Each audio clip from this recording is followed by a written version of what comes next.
One of the things that I observe really in my practice is frequently clients of mine have contracts in place with public authorities, and they don't often know the terms, the specific terms that apply.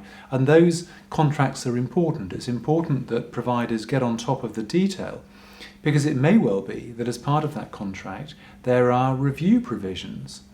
So a few years ago I had a client that came to me, and that was in the LD sector, and they had contracts where prices had not changed for 10 years. And I said, well, okay, let's have a look at the individual contracts with the local authorities or the CCGs, and let's see what they say.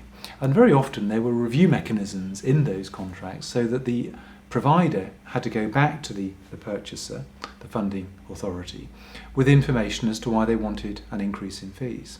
And that hadn't happened over the course of many, many years. And then it makes it much more difficult for me as a lawyer to then seek to obtain an increase in those fees when there hasn't been that intervention, that interaction as between the funding authority and my client.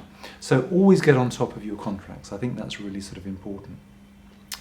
I think the other factor I think to bear in mind as well, in terms of self-funders in particular, if you've got self-funding clients, is that there really does need to be sort of clarity in terms of what actually is sort of covered as part of the standard contract and what are extras that would be additional expenses. For example, taking people to medical appointments might be something that you would charge an extra for.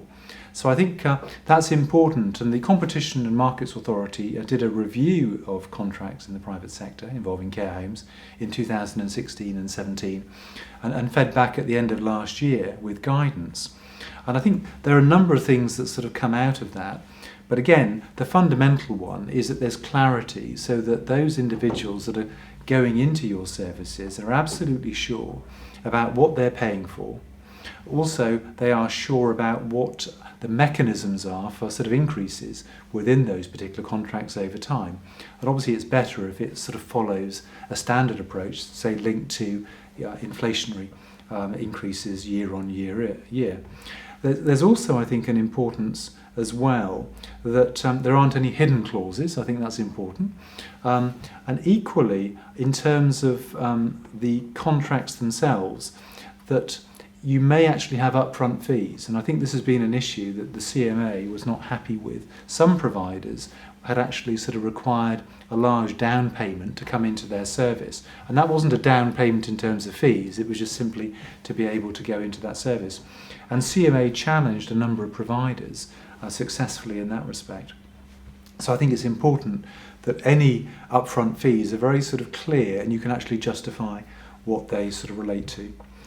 Equally, I've talked about changes in fees during the currency of the contract, and also matters like guarantors, that people would actually sort of come in and assume a responsibility for paying the contract if, for example, the service user ran out of money. So I think that's important as well. There's got to be clarity as to the terms, the circumstances in which the guarantor would sort of come on board. Equally, if there are absences from the home, you might have to go into hospital, say, for a period of time. That needs to be covered. There's also been a lot of controversy as well about people dying within services and there being sort of provision for sort of fees having to be paid after somebody has died. So I think that's all important as well. So I suppose the fundamental issue really in terms of contract management is you've got to familiarise yourselves with your contracts with self-funders, but equally funders with public funders as well.